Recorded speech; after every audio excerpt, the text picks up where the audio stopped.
الحمد لله رب العالمين والصلاة والسلام على سيد المرسلين وعلى آله وأصحابه أجمعين أما بعد جناب صدر مہمان خصوصی اور استاد محترم و عزیز دوستو، آج کے اس جلسہ میں میری تقریر کا عنوان ہے التحیات۔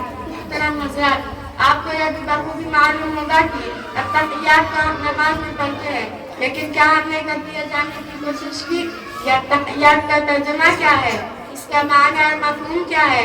ہم یوں ہی نماز میں اس عظیم الشان دعا کو پڑھتے ہیں اور ذرا بھی غور نہیں کرتے کہ ہم اپنے رب سے کیا کہہ رہے ہیں۔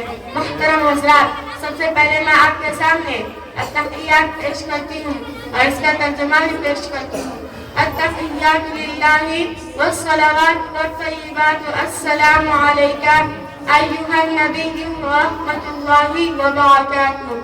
السلام علینا وعلی عباد اللہ الصالحین، اشہد ان لا الہ الا اللہ واشہد ان محمدا عبدہ ورسولہ۔ سب عبادتیں جو سبات بدن اور مال سے ہو سکے اللہ ہی کے لیے ہے۔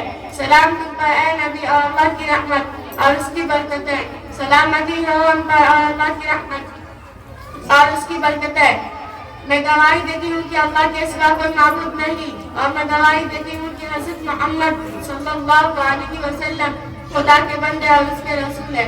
حضرات، آپ نے سنا کہ اللہ اپنے رب کے اندر بنا کرتا ہے اور نبی صلی اللہ علیہ وسلم کا درود سلام بھیجتا ہے اور مسلمانوں اور اللہ کے نیک بندوں کے حق میں سلامتی کی دعا کرتا ہے۔ اللہ کے معبود ہونے اور حضرت محمد مصطفیٰ صلی اللہ علیہ وسلم کے رسول ہونے کی گواہی پیش کرتی ہے۔ آخر میں دعا کرتی ہوں کہ اللہ التحیات کے تقاضوں کو پورا کرنے کی ہمیں توفیق عطا فرمائے، آمین۔ وآخر دعوانا ان الحمد للہ رب العالمین۔ السلام علیکم ورحمۃ اللہ وبرکاتہ۔